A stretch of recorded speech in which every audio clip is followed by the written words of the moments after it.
며칠 전 우리는 뉴스를 통해서 참 경사스러운 좋은 소식을 들었습니다. 노벨 문학상 발표가 있었는데요. 우리나라의 여성 작가가 우리나라 최초로 노벨 문학상, 놀라지도 않으시잖아요. 우리는 뭐 노벨 이런 거 나와도 안 놀라니까 노벨 문학상을 받으셨고, 아시아 최초의 여성 작가가 노벨 문학상을 수상을 했습니다. 그래서 그 대단한 일을 언론에 보니까 그 작가 이름이 한강이라는 작가더라고요. 한강의 기적, 이렇게 표현을 하더라고요. 기적 같은 일입니다. 예, 제가 우리 성도님들에게도 한번 여쭤보고 싶습니다. 우리도 인생을 살면서 파란만장한 인생을 살아가잖아요. 저도 목회하면서 우리 쭉 섬겼던 교회들 노 권사님들한테 인생 얘기를 들으면요, 다 몇 권짜리 소설 대하 드라마입니다.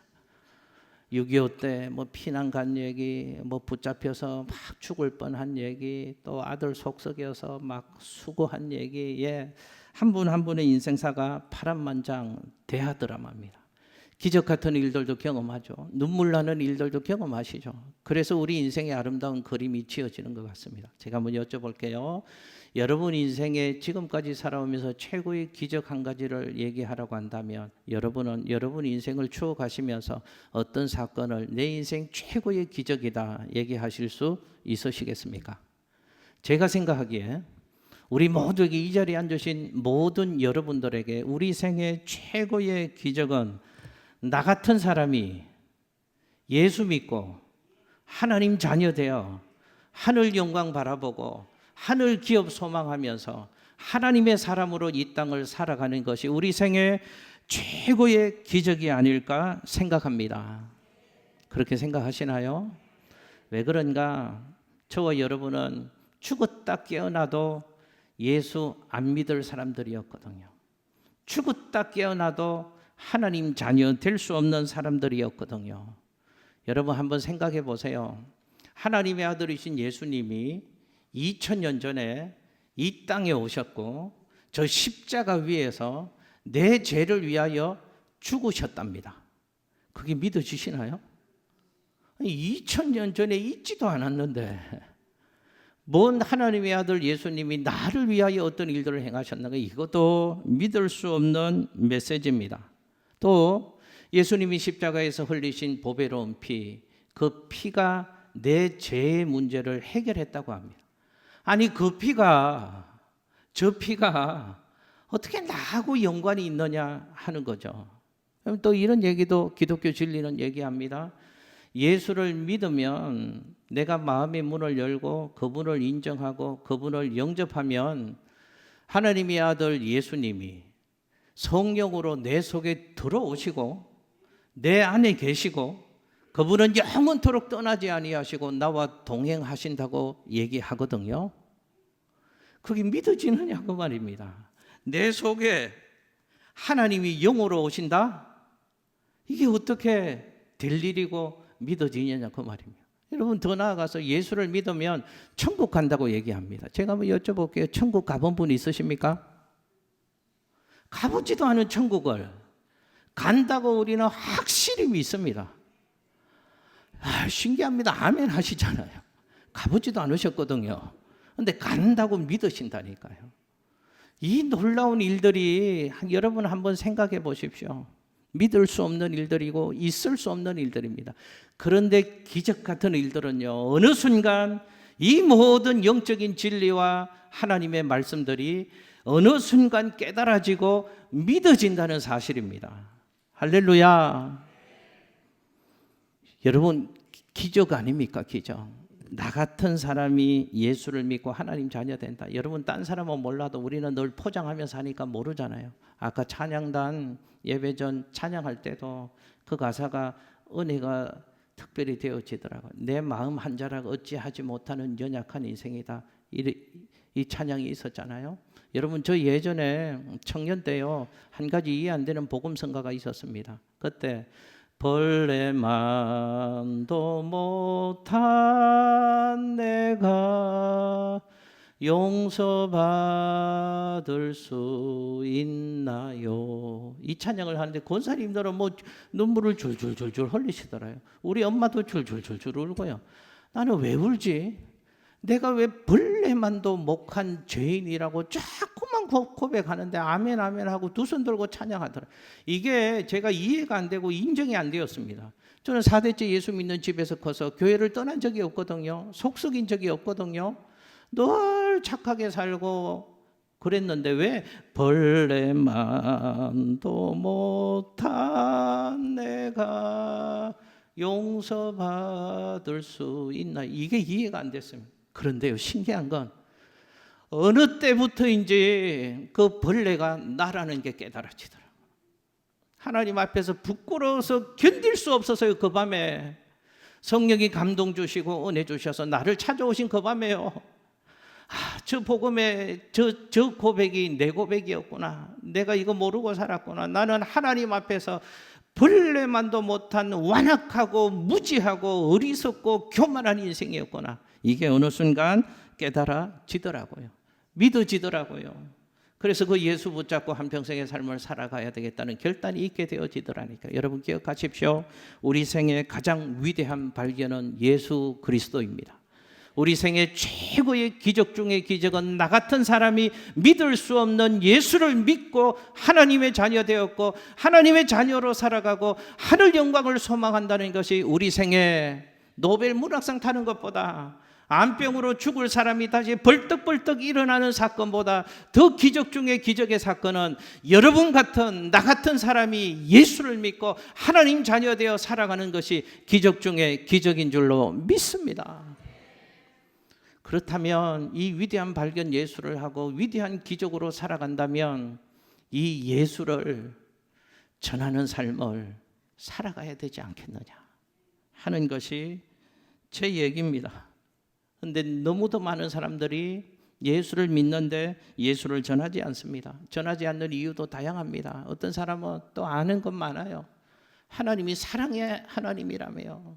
그럼 다 천국 가게 해주시고 구원해 주셔야죠. 전도할 필요도 없잖아요. 이러면서 또 뺀질뺀질하게 전도 안 하잖아요. 또 하나님이 구원받은 사람을 예정하셨다며요. 예정하셨으면 다 갈 텐데 뭘 구원합니까? 소용없잖아요. 또 예수를 믿는 삶이 중요하죠. 행실이 중요하죠. 전해서 뭐합니까? 또 그러면서 전하지 않습니다. 여러분 또 누구나 한 가지 종교를 갖고 진리를 갖고 위로받고 은혜 속에 살아가면 되는 거죠. 꼭 예수쟁이들은 예수 믿어야 된다고, 다른 곳에는 소용이 없다고, 유일한 구원자, 완전한 구원자 예수 그리스도를 믿어야 합니다라고, 예수 믿어야 한다고. 그래서 나는 싫다고 또 얘기합니다. 전도가 너무 어렵다고 또 핑계를 내면서 전도하지 않는 사람도 있습니다. 여러분 기억하십시오. 어찌됐든 하나님의 사람들이 하나님의 능력을 경험하려면 복음을 전해야 합니다. 복음을 전하지 않으면 하나님의 능력을 경험할 수 없습니다. 여러분 화면에 로마서 1장 16절 말씀을 같이 한번 읽겠습니다. 시작. 내가 복음을 부끄러워하지 아니하노니 이 복음은 모든 믿는 자에게 구원을 주시는 하나님의 능력이 됨이라. 먼저는 유대인에게요 그리고 헬라인에게로다. 아멘. 기억하셔야 합니다. 생명 살리는 일을 등한히 하면 반드시 우리의 신앙생활 가운데 영적인 생명력을 잃어버리게 되어진다 하는 겁니다.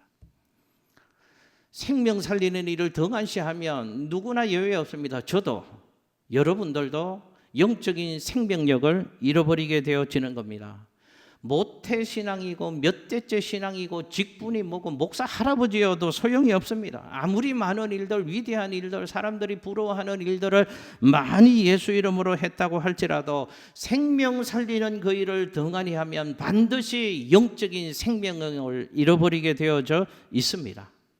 여러분 교회도 본질에 집중하지 않는 교회들이 많습니다. 그런데 본질에 집중하지 않으면 교회는 반드시 시험에 듭니다. 교회는 반드시 쇠퇴하게 되어져 있습니다. 그래서 부흥할 수 없다는 겁니다. 여러분 기독교 교회 역사를 봐도 교회가 생명 살리는 일에 등한히 하면 반드시 엉뚱한 일에 신경을 쓰게 되어져 있습니다. 그때는 교회가 교회답지 못하게 되어지죠. 능력을 상실하고 무너지는 겁니다. 그래서 본질이 중요한 겁니다. 여러분 교회 본질은 우리도 지금 어려운 시대에 마음을 아파서 애를 쓰고 있지만 그래도 기억하셔야 합니다. 아름다운 성전 건축하는 것 교회의 본질이 아닙니다. 교회가 구제와 또 선한 사업도 많이 해야 되잖아요. 그런데 구제와 선한 사업도 교회의 본질이 아닙니다. 교회의 본질은 오직 영혼 구원입니다. 복음 전파하는 겁니다. 교회가 구제도 하고 선한 사업도 하고 성전 건축도 필요합니다. 그런데 본질을 놓치면 안 된다 그 말입니다. 왜 하는가? 그 모든 일들을 통하여 영혼 살리는 그 일을 더 효과적으로 더 아름답게 감당하기 위해서 그 모든 일들을 해나가는 것이죠. 오늘 말씀을 통해서 왜 복음 전해야 되는가 살펴보도록 하겠습니다. 첫 번째는 복음 전파는 거룩한 의무이기 때문에 우리는 복음을 전해야 하는 겁니다. 여러분 오늘 16절 말씀에서 바울의 고백인데요. 나는 부덕불 전도한다 이런 표현을 썼습니다. 16절에 부덕불 전도한다라는 말이 있습니다.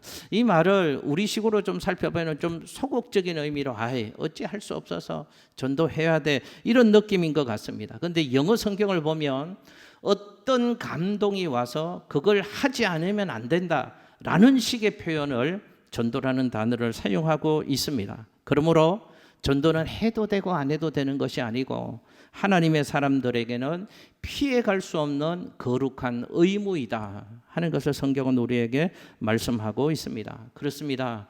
성경은 우리에게 누누이 강조하는 것이 나는 은혜로 구원받았는데 내가 은혜로 받은 그 구원의 역사는 나에게만 멈춰져서는 안 된다. 내게만 머물러 있어서는 안 된다 하는 것을 성경은 우리에게 말씀합니다. 하나님이 나를 왜 예수 믿게 하셨는가? 나를 먼저 예수 믿게 하신 것은 우리 가정을 구원하기 위해서 나를 먼저 구원해 주셨다는 뜻입니다. 하나님이 왜 나를 예수 믿게 하셨는가? 내 형제 자매들에게 복음 전하고 그들을 구원하게 하시려고 나로 하여금 먼저 예수님을 믿고 하나님의 사람이 되게 하셨다는 겁니다. 그러기에 전도는 해도 되고 안 해도 되는 것이 아니고 옵션이 아니고 명령이고 반드시 해야 하는 거룩한 의무다라는 것입니다. 그래서 우리는 이것을 주님의 지상 명령이다라고 전도의 사명을 표현을 하는 것입니다. 맞습니다. 전도는 하나님이 은혜로 구원받은 우리에게 하나님이 맡기신 거룩한 의무라는 것을 잊지 마십시오. 거룩한 의무이니 믿지 않는 자들을 보면 예수 없는 자들을 보면 우리 모두는 거룩한 부담감을 느껴야 합니다. 그 거룩한 부담감을 사도 바울은 빚진 자의 마음이다 라고 표현을 했습니다. 여러분 화면에 로마서 1장 14절 말씀을 같이 한번 읽습니다. 시작. 헬라인이나 야만인이나 지혜 있는 자나 어리석은 자에게 다 내가 빚진 자라. 아멘. 할렐루야. 무슨 말입니까? 예수 모르고 살아가는 사람들, 하나님 자녀 아닌 사람들을 볼 때마다 바울은 하나님께서 당신들에게 복음 전하도록 하시기 위해서 나를 예수 믿게 하셨다. 그래서 나는 당신들에게 빚진 자입니다. 그 빚진 자의 마음이 바울의 마음속에 있었습니다. 그 거룩한 부담감, 그 마음 때문에 바울은 복음을 전하는 삶을 살아갈 수 있었던 것이죠. 여러분 어떠십니까? 여러분 안에도 빚진 자 마음이 있으십니까? 거룩한 의무 때문에 느껴지는 거룩한 부담감이 여러분에게는 있으셔야 합니다. 우리 가족 안에 예수 모르고 살아가는 내 남편, 내 아내, 내 자식들, 내 부모님, 사랑하는 내 형제들 보며 빚진 자 마음이 있어야 합니다. 이 사람 복음 전하고 예수님 품으로 인도하고 구원받게 하시려고 나를 먼저 예수 믿게 하셨구나. 이 의식이 있어야 합니다. 두 번째 왜 전도해야 되는가? 한번 저 따라서 해보실게요. 화가 있을 것이다. 여러분 16절 말씀에 보면 바울이 내가 복음을 전하지 않으면 내게 화가 있을 것이다. 이런 표현을 쓰고 있습니다. 이 말씀을 협박이나 공갈성의 의미로 이해해서는 안 됩니다. 전도하지 않으면 하나님으로부터 끔찍한 재앙과 벌이 있구나. 그래서 벌 안 받으려고 전도해야 되겠구나 라는 말씀이 아니다 하는 겁니다. 이 말씀을 만일 그런 의미라면 전도하지 않는 사람 하나님의 벌 받고 재앙 받아서 살아남을 사람 아무도 없을걸요. 그 말씀이 아닙니다. 바울이 한 이 말은 복음을 전하지 않는 자들에게는 참을 수 없는 슬픔이고 참을 수 없는 모욕이고 참을 수 없는 불행의 사건들이 있다 하는 것을 표현하는 의미로 복음을 전하지 않으면 내게 화가 있을 것이다 라는 말씀을 썼습니다. 왜 그런가? 복음을 전하는 자가 누릴 수 있는 축복이 있습니다. 감격이 있습니다. 영광이 있습니다. 그런데 복음을 전하면 누릴 수 있는 그 복을 복음을 전하지 않아서 내가 누리지 못하니까 복음 전하지 않는 자에게는 참을 수 없는 슬픔이고 불행이고 아픔이 있다는 것을 바울은 내게 화가 있을 것이다 이렇게 표현하고 있는 것입니다. 하나님은 이 진리를 에스겔 선지자를 통해서도 우리에게 이렇게 말씀하십니다. 에스겔 3장 18절 말씀 같이 한번 읽습니다. 시작. 가령 내가 악인에게 말하기를 너는 꼭 죽으리라 할 때 내가 깨우치지 아니하거나 말로 악인에게 일러서 그의 악한 길을 떠나 생명을 구원하게 하지 아니하면 그 악인은 그의 죄악 중에서 죽으려니와 내가 그의 핏값을 내 손에서 찾을 것이고. 아멘. 자, 에스겔 선지자가 사람들에게 복음을 전할 때 에스겔 선지자가 전하는 그 하나님의 말씀 복음을 듣고 안 듣고의 책임은 그들에게 있다는 겁니다. 그러나 하나님의 이 말씀을 알고 있는 하나님의 사람들이 전하지 않아서 그 사람들이 망하게 되어진다면 그 핏값을 전하지 아니하는 하나님의 사람들에게 찾으시겠다라고 하나님이 말씀하시는 것입니다. 여러분 기억하십시오. 우리가 사랑하는 이들에게 복음을 전했는데도 그들이 믿지 않는다면 그들이 지옥 형벌을 받게 될 것입니다. 그러나 만일 내가 복음을 전하지 않음으로 인해서 내 사랑하는 부모님이, 내 사랑하는 자식들이, 내 사랑하는 남편이, 내 사랑하는 아내가, 내 사랑하는 친구들이 지옥의 불못에 떨어지게 된다면 하나님은 그 핏값을 복음을 전하지 않는 우리에게서 찾으시겠다고 말씀하시는 것입니다. 그래서 바울의 마음속에는 이 영적인 진리와 사실을 깨닫고 나서부터는 구원받지 못한 형제들을 볼 때마다 그의 마음속에 큰 근심이 있었고 그치지 않는 고통이 그의 마음속에 있었다라고 바울은 고백을 합니다. 여러분 화면에 로마서 9장 1절에서 3절 말씀입니다. 시작. 내가 그리스도 안에서 참말을 하고 거짓말을 아니하노라. 나에게 큰 근심이 있는 것과 마음에 그치지 않는 고통이 있는 것을 내 양심이 성령 안에서 나와 더불어 정언하노니 나의 형제 곧 고륙의 친척을 위하여 나 자신이 저주를 받아 그리스도에게서 끊어질지라도 원하는 바로라. 아멘. 할렐루야. 여러분이 힘들고 어려운 시대를 살아가는 우리 모든 사람들, 이 시대의 사람들에게도 마음속에는 끊임없는 근심과 그치지 않는 고통이 우리 모두에게도 있습니다.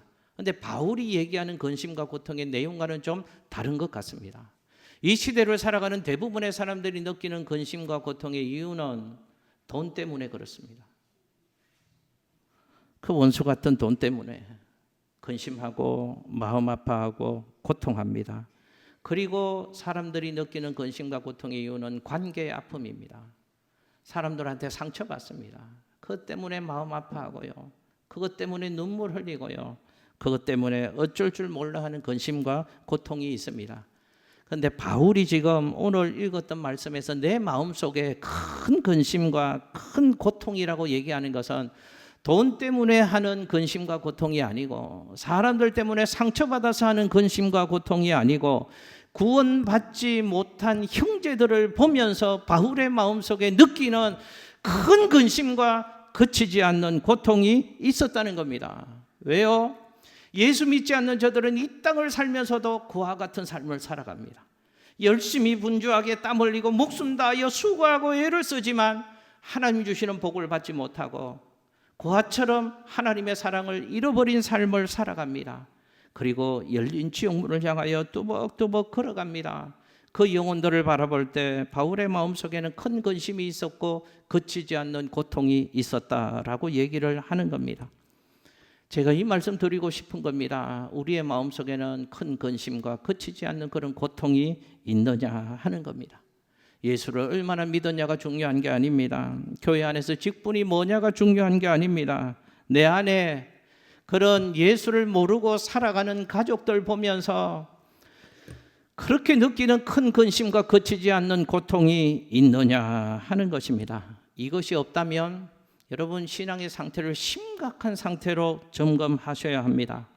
우리 안에 믿지 않는 이들을 바라보면서도 거룩한 부담감이 없다면, 빚진 자의 심정이 없다면 어쩌면 우리는 신앙생활을 잘못하고 있는 겁니다.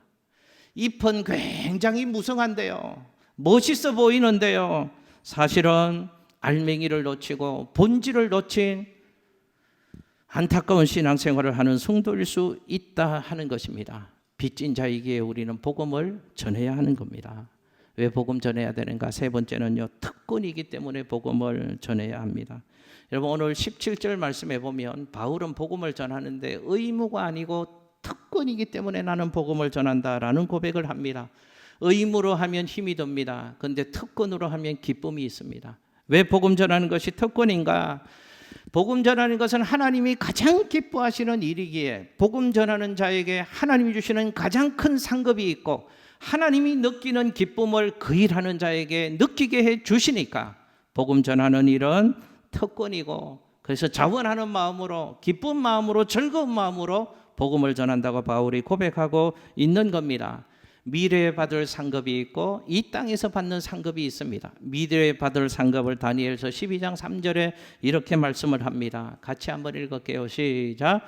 지혜 있는 자는 궁창의 빛과 같이 빛날 것이요 많은 사람을 옳은 대로 돌아오게 한 자는 별과 같이 영원토록 빛나니라. 아멘. 복음 전도는 하나님이 가장 기뻐하는 일이니까 영광스럽고 영원한 상급을 반드시 하나님이 주시겠다고 약속하는 겁니다. 또 복음을 전하는 자들에게는요, 복음을 전하는 현장에서 엄청난 하나님의 능력을 경험하게 되어진다는 사실도 잊지 마십시오. 누가복음 10장에 보면 예수님께서 70인 전도대를 만드셔서 두 사람씩 짝을 지어서 세상에 복음을 전하도록 파송합니다. 그 두 사람씩 짝지어서 복음을 전했던 그 전도자들이 복음을 전하고 돌아와서 예수님께 기쁨으로 전도 보고를 하는 내용이 이런 내용입니다. 화면에 누가복음 10장 17절 말씀입니다. 시작. 70인이 기뻐하며 돌아와 이르되 주여 주의 이름이면 귀신들도 우리에게 항복하더이다. 아멘. 보십시오. 70명이 전도를 하고 전도를 마치고 돌아와서 기쁨으로 보고를 합니다. 왜 기뻐했을까? 왜 즐거운 마음으로 돌아왔을까? 주의 이름 앞에 귀신들이 항복하고 떠나가는 것을 영적으로 보고 느꼈기 때문에 복음 전한 제자들이 돌아와서 기쁨으로 보고를 하는 겁니다. 복음의 권세를 경험했습니다. 복음의 능력을 경험했습니다. 여러분 신앙생활하면서 긴 것도 같고 아닌 것도 같고 이것도 그건 것 같고 그것도 이게 아닌 것 같고 이렇게 신앙생활 하시는 분들 계시죠. 복음의 능력과 권세를 좀 경험하는 신앙생활 해야 합니다. 언제 복음의 능력과 권세를 경험할 수 있는가? 복음을 전할 때, 복음을 전하는 자들에게 하나님이 그런 은혜를 주신다는 겁니다. 여러분 어떤 사람이 복음을 듣고 마음을 열고 예수를 영접하면 우리 눈에는 안 보여도요 영적인 사건들이 일어납니다. 귀신들이 항복하고 떠나가는 역사가 일어나는 것이죠. 여러분 그 영혼이 주님께로 돌아오기 전에는 사탄의 권세에 매여 있는 사람들이었습니다. 사탄의 결박에 속해 있던 사람들이었습니다. 그런데 그 사람이 복음을 듣고 마음의 문을 열고 예수를 영접하게 되어지면 그 사람은 이제부터는 하나님의 자녀가 되어지는 것입니다. 어둠에서 빛으로 인도함을 받는 겁니다. 사망에서 영원한 생명의 나라로 인도함을 받는 겁니다. 그 순간에 사탄이 소리 지르며 떠나가는 역사가 그 10년 가운데 일어나게 되는 것입니다. 여러분 복음 전하는 사람이 느끼는 기쁨과 즐거움과 감격을 아시죠? 내가 그 사람의 이름을 정하고 얼마 기간 동안 열심히 그 영혼 주님께로 돌아오기를 원하면서 기도합니다. 예배 때마다 새벽마다 틈나는마다 생각마다 그 사람을 위하여 기도합니다. 그리고 사랑으로 섬겼습니다. 그렇게 초청주일에 그 사람을 초청했습니다. 그런데 그 사람이 절대로 교회 나올 사람이 아닌데 교회를 나왔습니다. 그 사람이 절대로 복음을 받아들일 사람이 아니고 예수를 믿을 사람이 아닌데 어찌된 일인지 마음 문을 열고 예수를 영접할 때가 있습니다. 그러면 누가 제일 기뻐하는 줄 아십니까?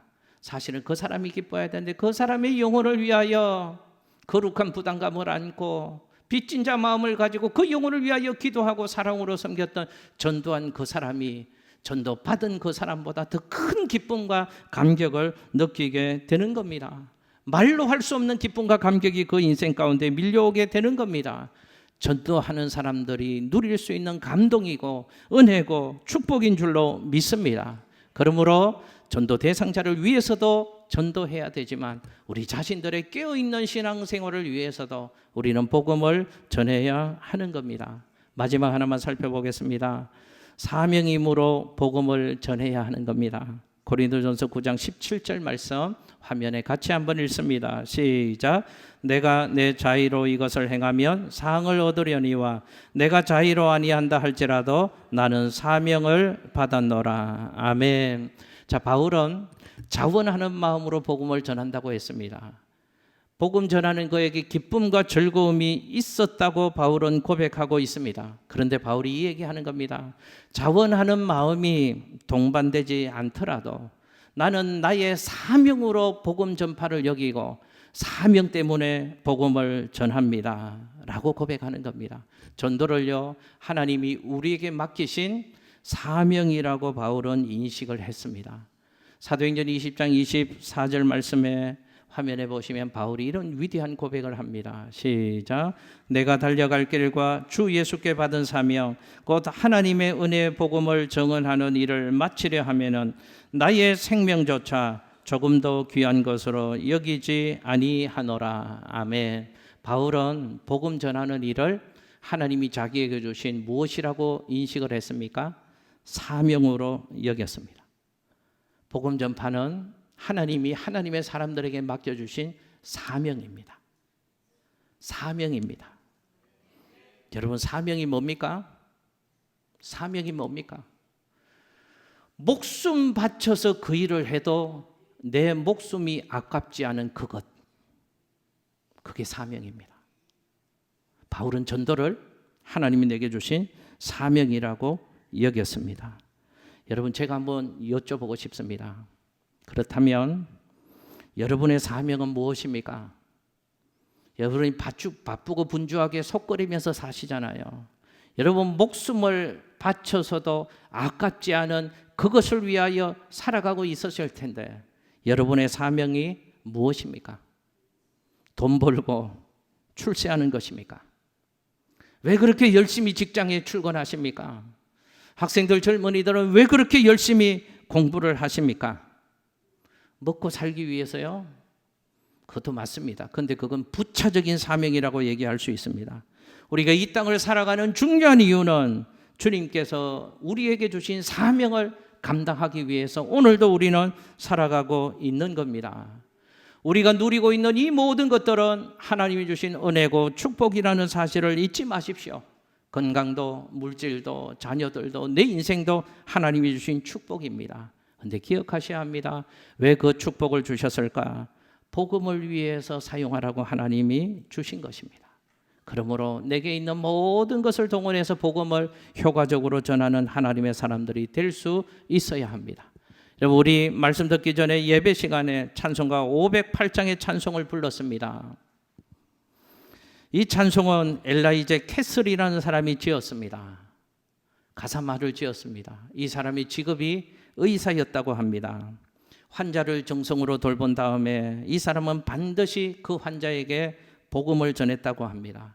그러니 의사가 환자들에게 치료하는 것보다 복음을 더 열심히 관심 있게 전하니 어떤 환자가 이 사람에게 물었답니다. 당신은 돈을 버는 것보다 전도하는 것이 더 중요하고 전도하는 것이 그렇게 좋습니까? 물었답니다. 그랬더니 이 엘라이제 캐슬이라는 의사가 빙그레 웃으면서 이렇게 대답을 했답니다. 그렇고 말고요, 우리는 다 나그네가 아닙니까? 나그네 인생 가운데 천하보다 귀한 영혼을 구원하는 일, 이 일보다 더 중요하고 더 가치 있는 일이 어디 있겠습니까? 저는 이 고귀한 사명을 세상의 그 무엇과도 바꿀 수 없다고 생각합니다. 전도는 천사도 흠모하는 일이거든요. 그랬답니다. 근데 이 얘기요. 전도는 천사도 흠모하는 일이거든요. 이 얘기를 옆에 있던 아내가 들었답니다. 그 아내가 작곡가였는데 그 말에 감동이 되어서 그 가사를 가지고 우리가 예배 시간에 불렀던 찬송가 508장을 작곡을 했답니다. 여러분, 우리는 사랑하는 사람에게 좋은 것 주고 싶어 합니다. 사랑하는 사람이 행복했으면 좋겠다 하는 소원을 가집니다. 저도 제 사랑하는 아들, 딸들이 그랬으면 좋겠고, 저는 목회하는 목사니까 다른 교회 성도들보다 제 사랑하는 우리 교회 성도들이 좋은 것 누렸으면 좋겠고 행복했으면 좋겠습니다. 기억하십시오. 우리는 좋은 식당을 가도 그 식당에 누군가를 데려가고 싶어 하잖아요. 우리 권사님 중에는 그런 권사님, 참 귀한 권사님, 감사한 권사님이 있습니다. 어디를 가면 맛있는 거 먹으면 목사님이 생각나신대요. 우리 모두가 그랬으면 좋겠는데. 그런데요, 좋은 것 먹어도 사랑하는 사람이 생각나는데 내 이 땅의 문제를 해결하고 영원한 생명의 문제를 해결해 주신 예수 그리스도, 그 기적 같은 예수 그리스도를 믿고 사시면서 여러분은 그 예수를 왜 사랑하는 가족에게 알려주지 않으십니까? 예수 없이 사는 그 영혼을 왜 그대로 두고 계십니까? 예수를 이번 기회에 전할 수 있는 은혜가 우리에게 있었으면 좋겠습니다.